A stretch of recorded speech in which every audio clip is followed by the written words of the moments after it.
The morning in Cambridge, Massachusetts was chilly, and colorful fallen leaves were dancing outside the window. Emily Hartwell stood in the kitchen, carefully simmering cranberry sauce to bring to Thanksgiving dinner. A melancholy particular to this season cast a faint shadow across her face.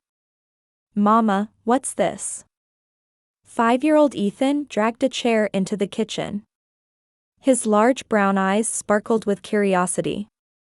Emily smiled and held out the wooden spoon. "It's cranberry sauce, honey. We'll eat it at Grandma's house. Want to try some?" Ethan tentatively tasted it with his little tongue and scrunched up his face at the sweet and sour flavor. His expression was so adorable that Emily couldn't help but hug him. She remembered the day 3 years ago when she and her husband Michael welcomed this child into their family. Ethan, who had been 6 months old then, was now their irreplaceable son. "Where's Daddy?" Ethan asked. "He's raking leaves in the yard. Want to go help him?" Michael was in the garden with a rake, gathering the colorful fallen leaves. He worked as an architect while being a caring husband who spared no time for his family. When Ethan ran over, Michael hoisted his son onto his shoulders. "We're going to Grandma's house today, aren't we, Ethan?" "Yes. But Grandma doesn't really play with me much." Emily felt her heart tighten as she listened to their conversation through the window. Her mother Margaret and sister Jessica, while treating them normally on the surface, clearly showed a difference in their attitude toward Ethan. Margaret lived in a grand mansion in the Boston suburbs. Since losing her husband early, she had become particularly obsessed with family tradition and bloodlines. Her sister Jessica was a stay-at-home mom raising 3 children. She faithfully inherited their mother's values and believed without question that blood ties were the foundation of family bonds. For Emily, the events of 3 years ago still remained as wounds in her heart. A sudden miscarriage at 7 months pregnant. The doctors said the cause was unknown, but the despair she felt then was beyond words. When she and Michael had cried together and nearly lost hope for the future, the option of adoption appeared. Meeting Ethan was destiny. The moment she first held him at the adoption agency, warm light filled Emily's heart. She was certain that this child was truly their son. Michael felt the same way. However, the family's reaction was complicated. While her mother accepted him on the surface, she had mentioned a grandson without blood ties several times. Jessica's attitude was more blatant. She explained to her own children that Ethan came from a different family, and clearly made distinctions. This was evident even at Ethan's birthday party last month. She had prepared expensive gifts for Jessica's 3 children, but only gave Ethan a book voucher. When Emily protested, she coldly said, "Since he's adopted, special treatment isn't necessary." Still, Emily tried to maintain family relationships. Michael felt the same way, and every year they visited her mother's house for Thanksgiving, trying to spend time together harmoniously on the surface. In the afternoon, Emily carefully transferred the cranberry sauce into a container and loaded it into the car. Michael took Ethan's hand and headed toward the car. "Let's do our best again this year," Michael said, placing his hand on Emily's shoulder. "Yes. For Ethan's sake too." The car slowly headed toward the Boston suburbs. Emily watched Ethan playing with toys in the back seat, sincerely hoping that today would pass peacefully. A week before Thanksgiving, Emily's daily life was wrapped in busyness. As an accountant, she had work piling up with the year-end busy season approaching, but she still cherished time with her family. "Mama, I drew a picture at school today."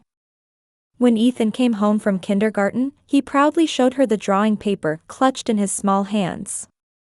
There was a family picture drawn in colored pencils. Daddy, Mama, and himself. All 3 holding hands and smiling.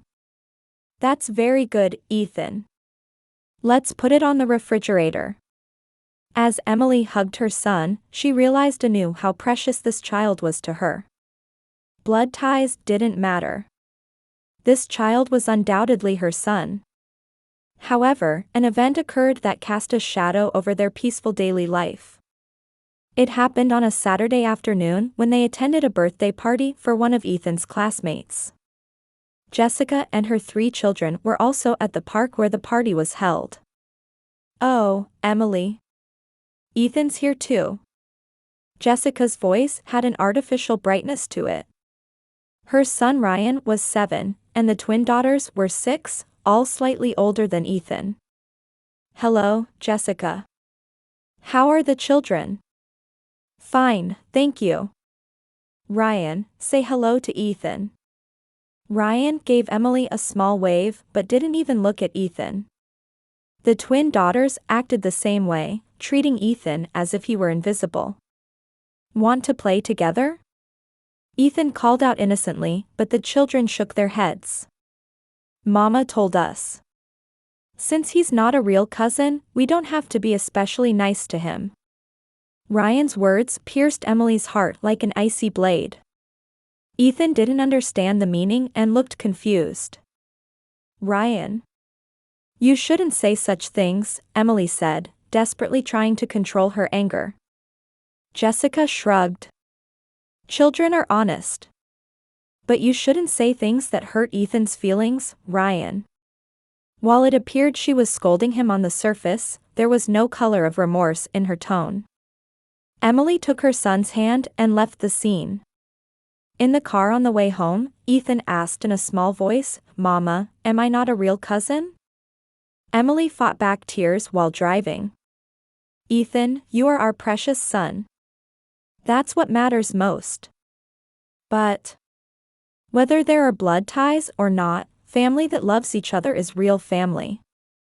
That night, when Michael came home, Emily told him about the day's events. Her husband's face flushed with anger. "Jessica's way is wrong. Teaching children such things. But there's only so much we can do. We can only protect Ethan." Michael hugged Emily. "You and Ethan are everything to me. We don't need anyone else's approval." The next day, Emily called her mother. It was supposed to be about discussing Thanksgiving preparations, but the conversation quickly turned to yesterday's events. Jessica's children said rude things to Ethan. "Oh, really?" Margaret's reaction was predictably cold. "But it's complicated for the children, Emily. Relationships without blood ties. Mother, Ethan is our son. Of course, legally. But it's also a fact that he's not of Winston bloodline, isn't it?" After hanging up the phone, Emily sighed deeply. Why was her family so obsessed with bloodlines? The day before Thanksgiving, Emily was having lunch with her colleague Sarah. Sarah was also a mother raising an adopted child and was someone who understood Emily. "Family problems are difficult," Sarah said with empathy. "But anyone can see how much you and Michael love Ethan." "Thank you. But sometimes I get tired. Why do we have to keep proving ourselves? Love doesn't need proof. But sometimes you need to stand up and fight." Sarah's words resonated deeply in Emily's heart. That evening, as Michael and Emily finished their Thanksgiving preparations, they discussed the next day.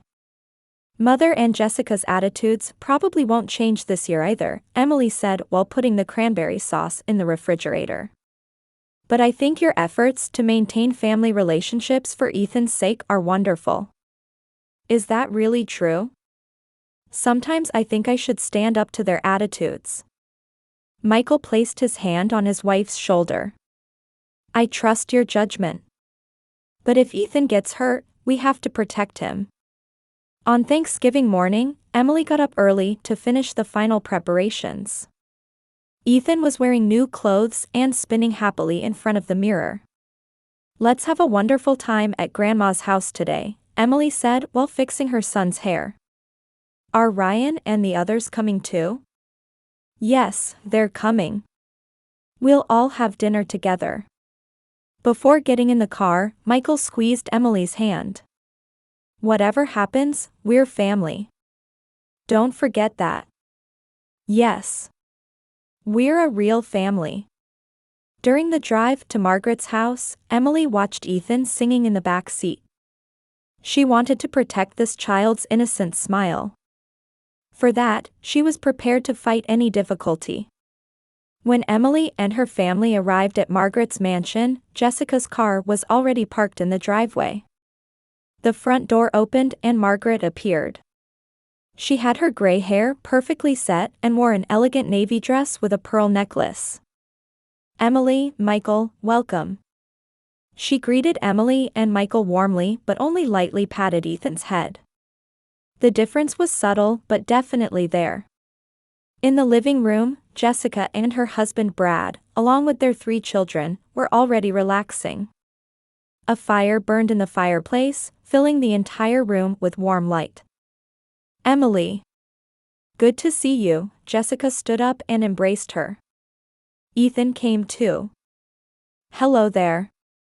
Jessica's greeting was friendly on the surface, but Emily could sense the coldness beneath it.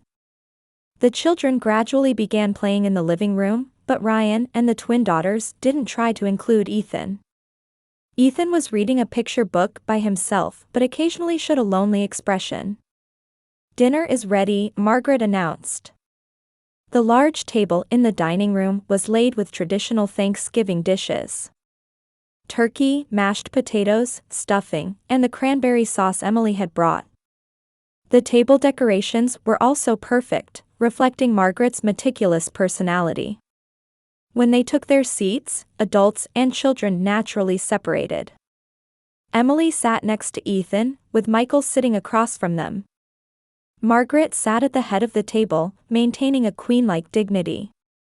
Now, let's offer our prayer of gratitude, Margaret clasped her hands together. As everyone bowed their heads, Margaret eloquently recited a prayer. Dear God, we thank you that our family remains healthy this year and that our bloodline has been kept pure. Emily frowned. Why use the word bloodline? It was clearly a statement made with Ethan in mind. When the meal began, conversation naturally turned to updates on recent events. Jessica proudly talked about her children's achievements at school, while Margaret listened happily.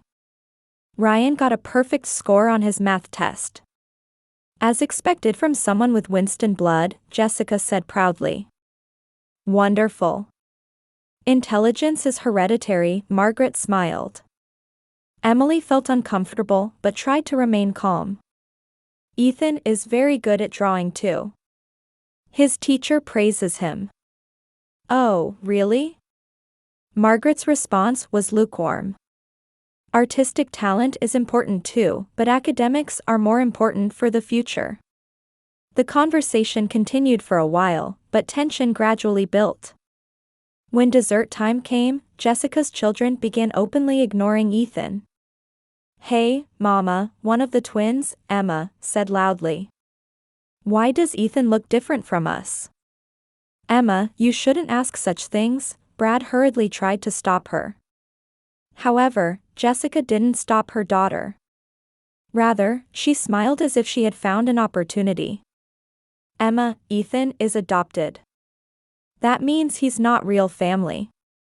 At that moment, silence fell over the dining room. Ethan didn't understand the meaning and looked up at Emily with a confused expression. Jessica, that way of putting it isn't appropriate, Emily quietly protested. But it's the truth, isn't it?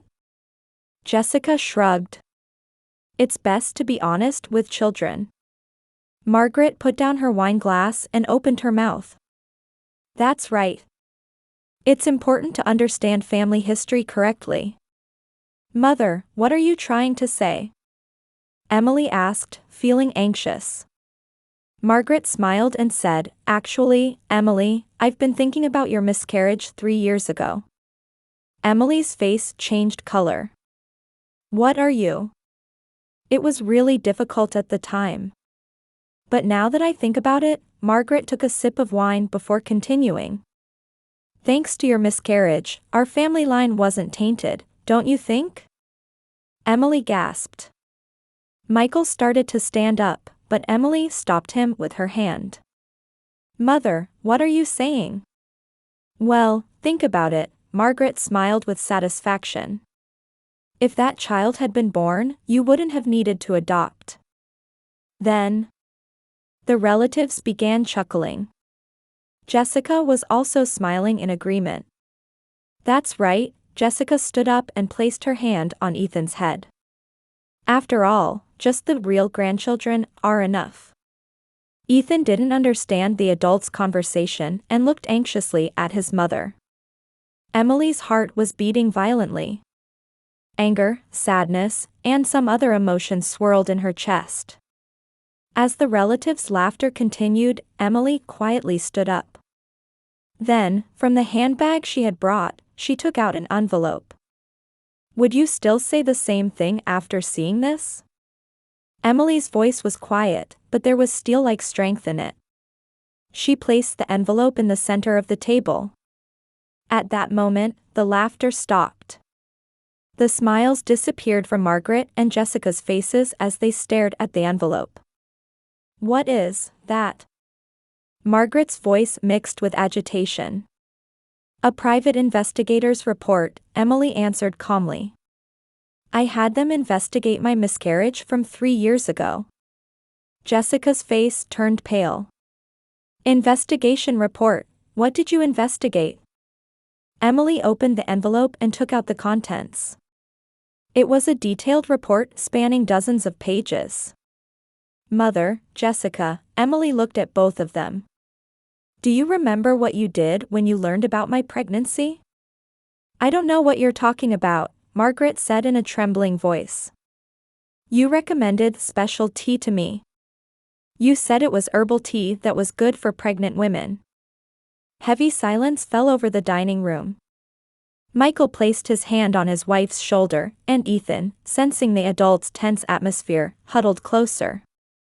Emily opened the first page of the report.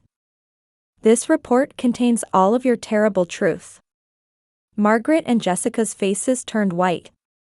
Emily spread out the first page of the report for everyone to see. There, along with the private detective agency's letterhead, was the title, Investigation Report on Intentional Miscarriage Induction by Margaret Winston and Jessica Roberts. Emily, what exactly is that? Michael looked at his wife with a confused expression. I've been having this investigated for 3 months, Emily turned to her husband.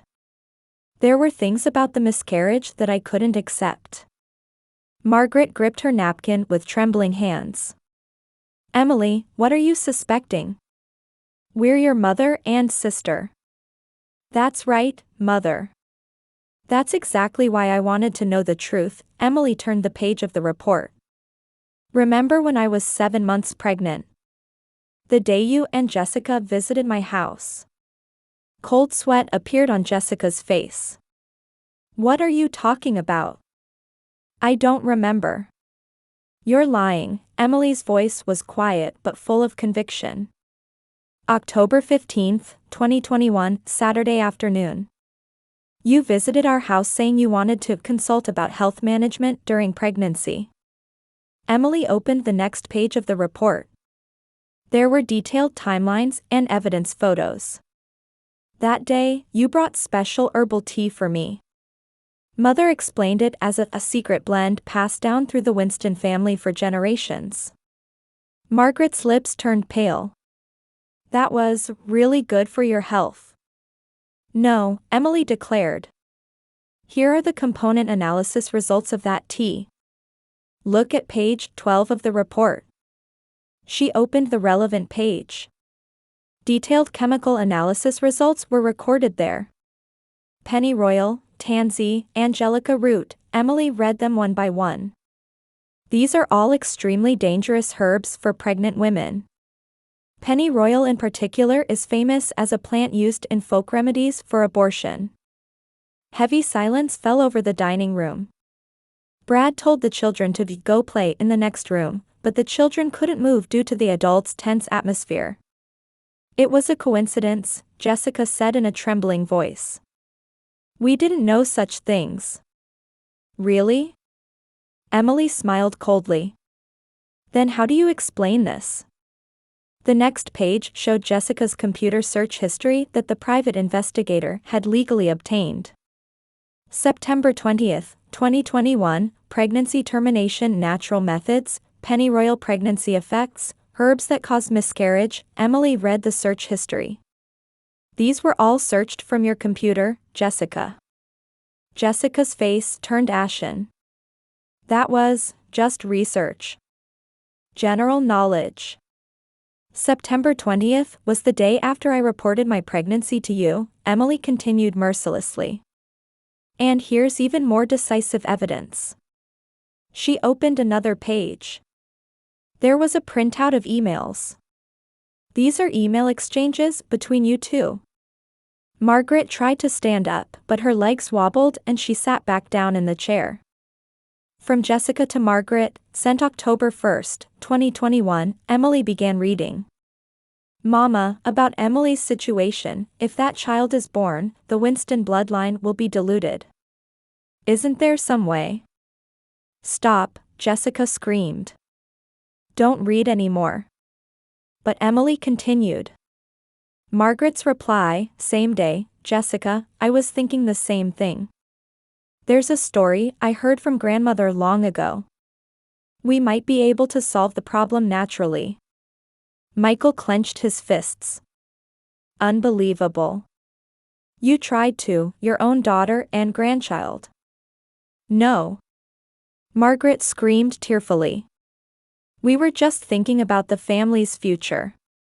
To protect the Winston bloodline. Bloodline? Emily stood up. You killed my child for your insane values. The next page of the report contained more detailed evidence.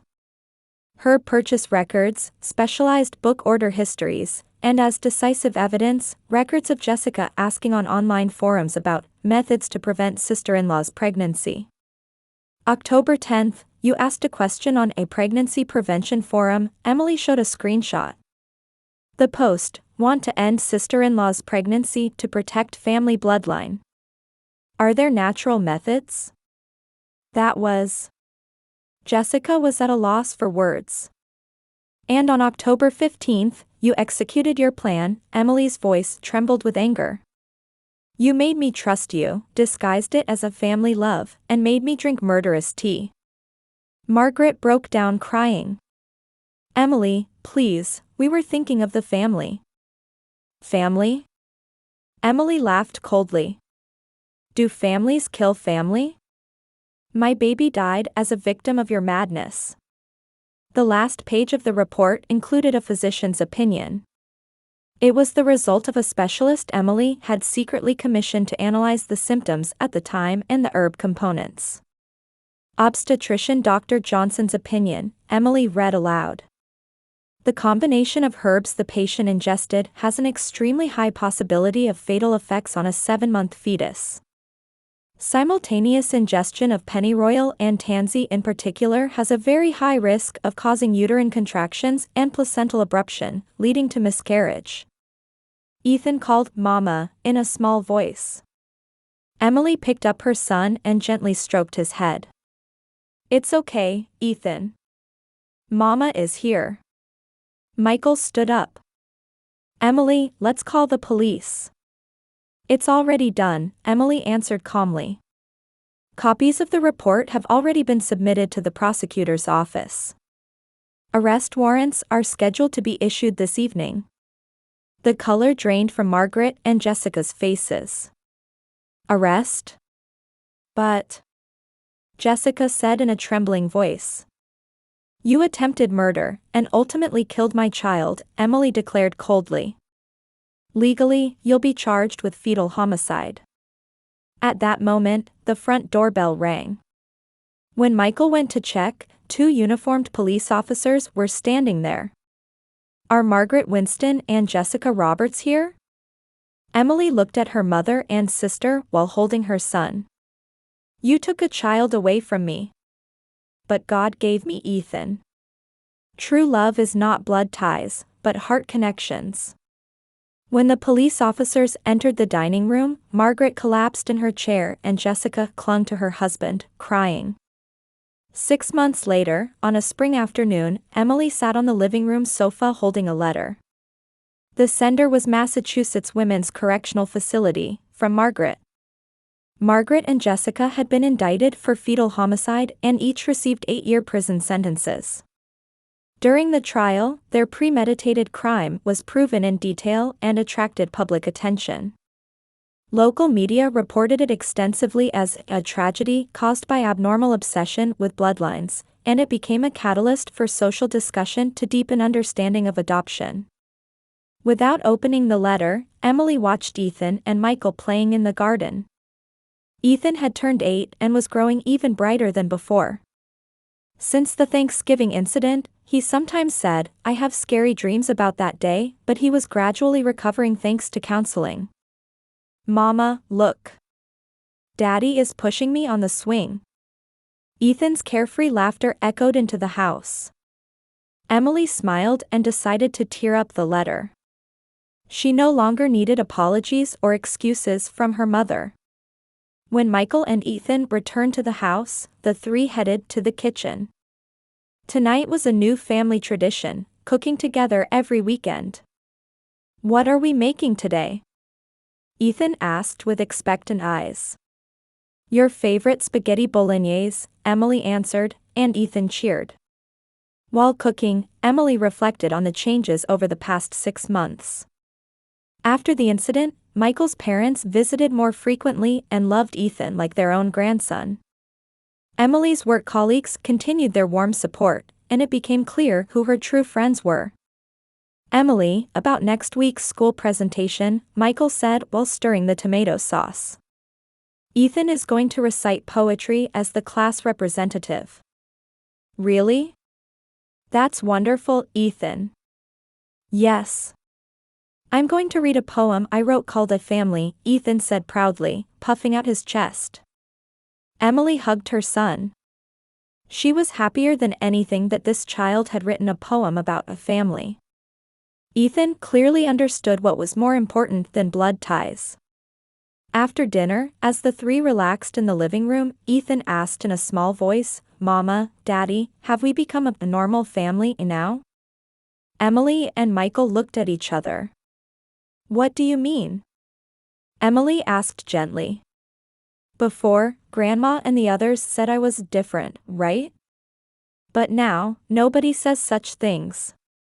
Michael sat Ethan on his lap. "You've always been our precious son from the beginning. That hasn't changed. But now I feel more secure," Ethan smiled slightly. "Because nobody tries to separate us anymore." Emily almost teared up. This child understood much more than she had thought. "That's right, Ethan. We're a real family. Family that loves each other is the most real family." That night, after putting Ethan to bed, Emily and Michael stood on the balcony looking up at the starry sky. "If that incident hadn't happened, we might still be continuing that twisted relationship," Michael said quietly. "That's right. But I'm glad the truth came out. Now Ethan can truly grow up with peace of mind." Emily squeezed her husband's hand. It had certainly been a painful experience, but it had deepened their family bonds. They had been freed from the illusion of blood ties and become a family bound by pure love. The next morning, Emily picked up the torn letter pieces from the trash and completely disposed of them. The past was the past. Now she would live looking only toward the future. "Mama, let's go to the park." Responding to Ethan's energetic voice, Emily stood up with a smile. The three of them held hands and left the house, walking into the bright spring sunshine. As a true family, to greet a new day.